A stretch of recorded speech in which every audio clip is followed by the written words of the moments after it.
श्रीमद् भागवत महापुराण तृतीय स्कंद अध्याय 31। श्रीमद् भागवत महापुराण तृतीय स्कंद 31 अध्याय है। मनुष्य योनि को प्राप्त हुए जीव की गति का वर्णन। श्री भगवान कहते हैं, माताजी, जब जीव को मनुष्य शरीर में जन्म लेना होता है तो वह भगवान की प्रेरणा से अपने पूर्व कर्मानुसार देह प्राप्ति के लिए पुरुष के वीर्यकण के द्वारा स्त्री के उदर में प्रवेश करता है। वहां वह एक रात्रि में स्त्री के रज में मिलकर एक रूप कलल बन जाता है, 5 रात्रि में बुद्बुद रूप हो जाता है, 10 दिन में बेर के समान कुछ कठिन हो जाता है और उसके बाद मांसपेशी अथवा अंडज प्राणियों में अंडे के रूप में परिणत हो जाता है। 1 महीने में उसके सिर निकल आता है, 2 मास में हाथ पांव आदि अंगों का विभाग हो जाता है और 3 मास में नख, रोम, अस्थि, चर्म, स्त्री पुरुष के चिन्ह तथा अन्य छिद्र उत्पन्न हो जाते हैं। 4 मास में उसमें मांसादि 7 धातुएं पैदा हो जाती हैं। 5वें महीने में भूख प्यास लगने लगती है और 6ठे मास में झिल्ली से लिपटकर वह दाहिनी कोख में घूमने लगता है। उस समय माता के खाए हुए अन्न जल आदि से उसकी सब धातुएं पुष्ट होने लगती हैं और वह कृमि आदि जंतुओं के उत्पत्ति स्थान उस जघन्य मलमूत्र के गड्ढे में पड़ा रहता है। वह सुकुमार तो होता ही है, इसलिए जब वहां के भूखे कीड़े उसके अंग प्रत्यंग नोचते हैं तब अत्यंत क्लेश के कारण वह क्षण क्षण में अचेत हो जाता है। माता के खाए हुए कड़वे, तीखे, गरम, नमकीन, रूखे और खट्टे आदि उग्र पदार्थों का स्पर्श होने से उसके सारे शरीर में पीड़ा होने लगती है।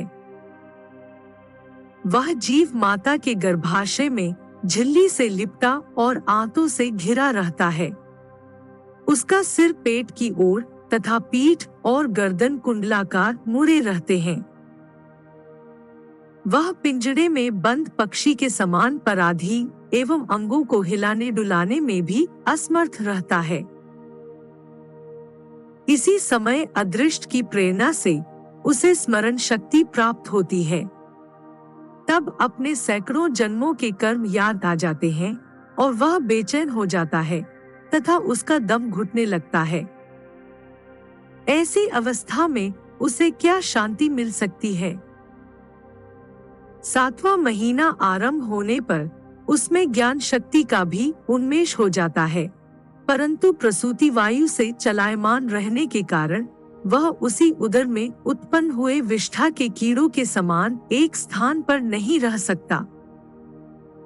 तब सप्तधातुमय स्थूल शरीर से बंधा हुआ वह देहात्मदर्शी जीव अत्यंत भयभीत होकर दीन वाणी से कृपा याचना करता हुआ हाथ जोड़कर उस प्रभु की स्तुति करता है जिसने उसे माता के गर्भ में डाला है।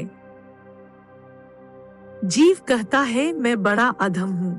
भगवान ने मुझे जो इस प्रकार की गति दिखाई है वह मेरे योग्य ही है। वे अपनी शरण में आए हुए इस नश्वर जगत की रक्षा के लिए ही अनेक प्रकार के रूप धारण करते हैं। अतः मैं भी भूतल पर विचरण करने वाले उन्हीं के निर्भय चरणारविंदों की शरण लेता हूँ। जो मैं जीव इस माता के उदर में देह, इंद्रिय और अंतःकरण रूपा माया का आश्रय कर पुण्य पाप रूप कर्मों से आच्छादित रहने के कारण बद्ध की तरह हूँ, वही मैं यही अपने संतप्त हृदय में प्रतीत होने वाले उन विशुद्ध, उपाधिरहित, अविकारी और अखंड बोध स्वरूप परमात्मा को नमस्कार करता हूँ। मैं वस्तुतः शरीर आदि से रहित, असंग होने पर भी देखने में 5 भौतिक शरीर से संबद्ध हूँ और इसीलिए इंद्रिय, गुण, शब्द आदि विषय और चिदाभास, अहंकार रूप जान पड़ता हूँ। अतः इस शरीर आदि के आवरण से जिनकी महिमा कुंठित नहीं हुई है, उन प्रकृति और पुरुष नियंता सर्वज्ञ, विद्या शक्ति संपन्न परम पुरुष की मैं वंदना करता हूँ।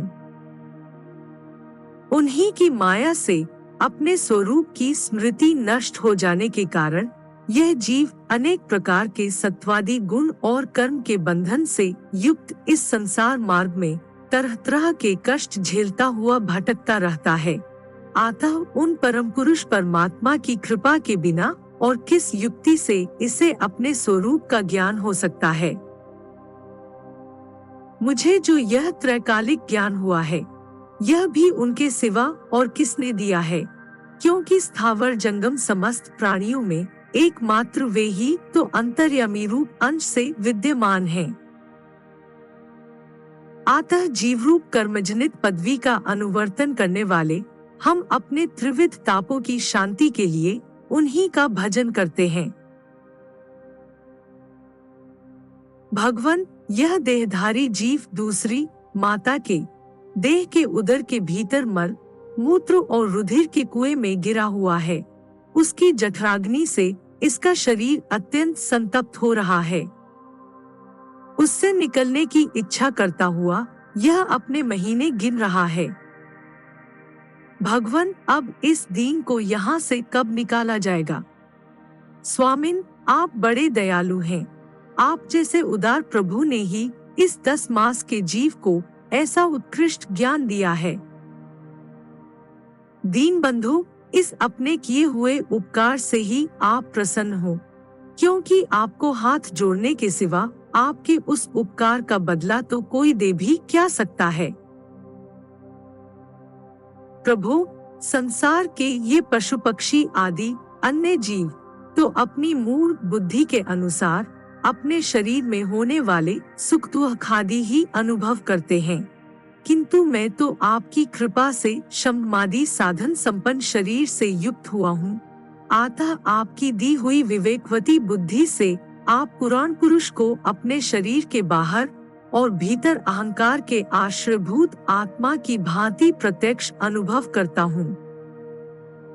भगवान, इस अत्यंत दुख से भरे हुए गर्भाशय में यद्यपि मैं बड़े कष्ट से रह रहा हूँ, तो भी इससे बाहर निकलकर संसार में अंधकूप में गिरने की मुझे बिल्कुल इच्छा नहीं है, क्योंकि उसमें जाने वाले जीव को आपकी माया घेर लेती है, जिसके कारण उसकी शरीर में अहम बुद्धि हो जाती है और उसके परिणाम में उसे फिर इस संसार चक्र में ही पड़ता होता है। अतः मैं व्याकुलता को छोड़कर हृदय में श्री विष्णु भगवान के चरणों को स्थापित कर अपनी बुद्धि की सहायता से ही अपने को बहुत शीघ्र इस संसार रूप समुद्र के पार लगा दूंगा, जिससे मुझे अनेक प्रकार के दोषों से युक्त यह संसार दुख फिर न प्राप्त हो। कपिल देव जी कहते हैं, माता, वह 10 महीने का जीव गर्भ में ही जब इस प्रकार विवेक संपन्न होकर भगवान की स्तुति करता है, तब उस अधोमुख बालक को प्रसवकाल की वायु तत्काल बाहर आने के लिए ढकेलती है। उसके सहसा ढकेलने पर वह बालक अत्यंत व्याकुल हो नीचे सिर करके बड़े कष्ट से बाहर निकलता है। उस समय उसके श्वास की गति रुक जाती है और पूर्व स्मृति नष्ट हो जाती है। पृथ्वी पर माता के रुधिर और मूत्र में पड़ा हुआ वह बालक विष्ठा के कीड़े के समान छटपटाता है। उसका गर्भवास का सारा ज्ञान नष्ट हो जाता है और वह विपरीत गति देहाभिमान रूप अज्ञानदशा को प्राप्त होकर बार बार जोर जोर से रोता है।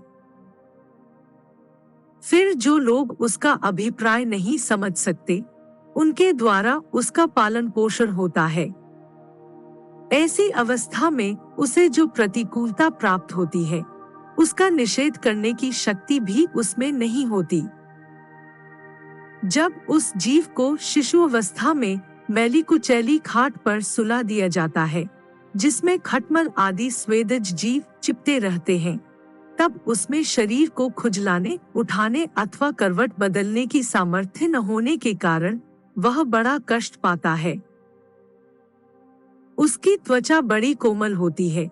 उसे डांस, मच्छर और खटमल आदि उसी प्रकार काटते रहते हैं, जैसे बड़े कीड़े को छोटे कीड़े।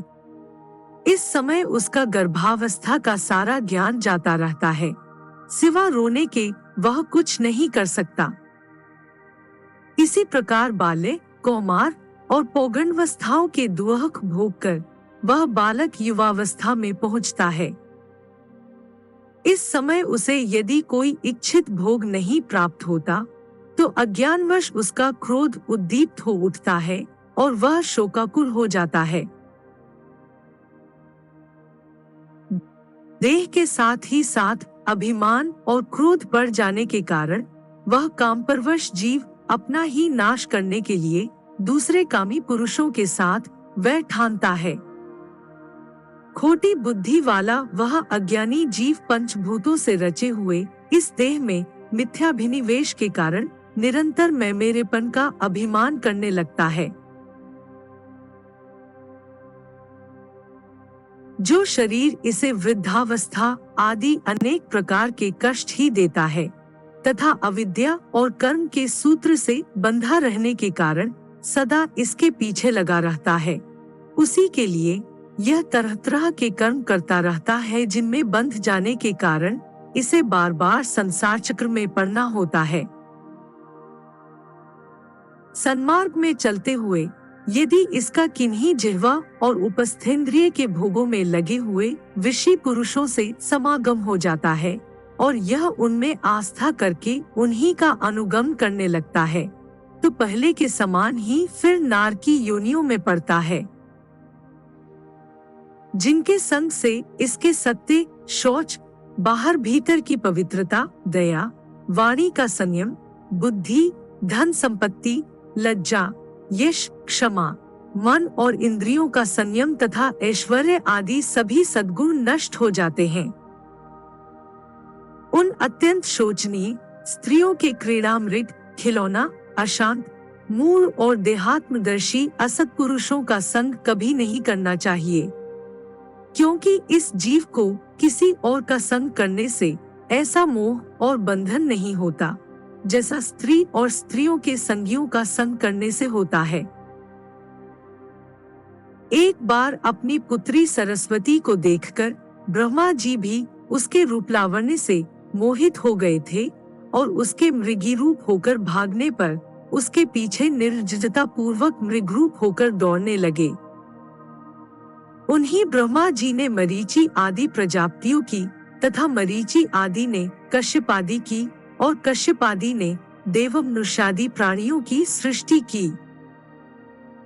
अतः इनमें एक ऋषि प्रवर नारायण को छोड़कर ऐसा कौन पुरुष हो सकता है जिसकी बुद्धि स्त्री रूपिणी माया से मोहित न हो। अहो, मेरी इस स्त्री रूपिणी माया का बल तो देखो, जो अपने भ्रुकुटी विलास मात्र से बड़े बड़े दिग्विजयी वीरों को पैरों से कुचल देती है।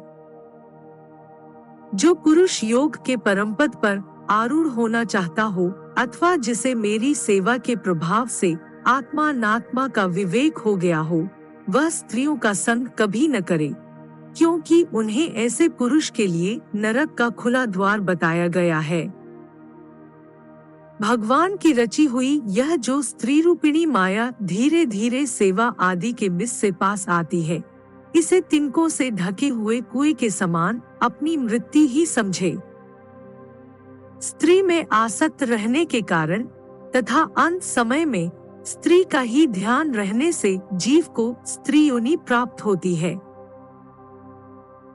इस प्रकार स्त्री योनि को प्राप्त हुआ जीव पुरुष रूप में प्रतीत होने वाली मेरी माया को ही धन, पुत्र और गृह आदि देने वाला अपना पति मानता रहता है। सो जिस प्रकार व्याधि का गान कानों को प्रिय लगने पर भी बेचारे भोले भाले पशु पक्षियों को फंसाकर उनके नाश का ही कारण होता है, उसी प्रकार उन पुत्र, पति और गृह आदि को विधाता की निश्चित की हुई अपनी मृत्यु ही जाने। देवी, जीव के उपाधिभूत लिंग देह के द्वारा पुरुष एक लोक से दूसरे लोक में जाता है और अपने प्रारब्ध कर्मों को भोगता हुआ निरंतर अन्य देहों की प्राप्ति के लिए दूसरे कर्म करता रहता है।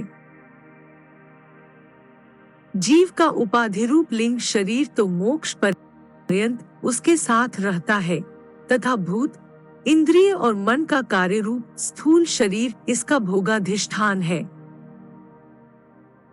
इन दोनों का परस्पर संगठित होकर कार्य न करना ही प्राणी की मृत्यु है और दोनों का साथ साथ प्रकट होना जन्म कहलाता है।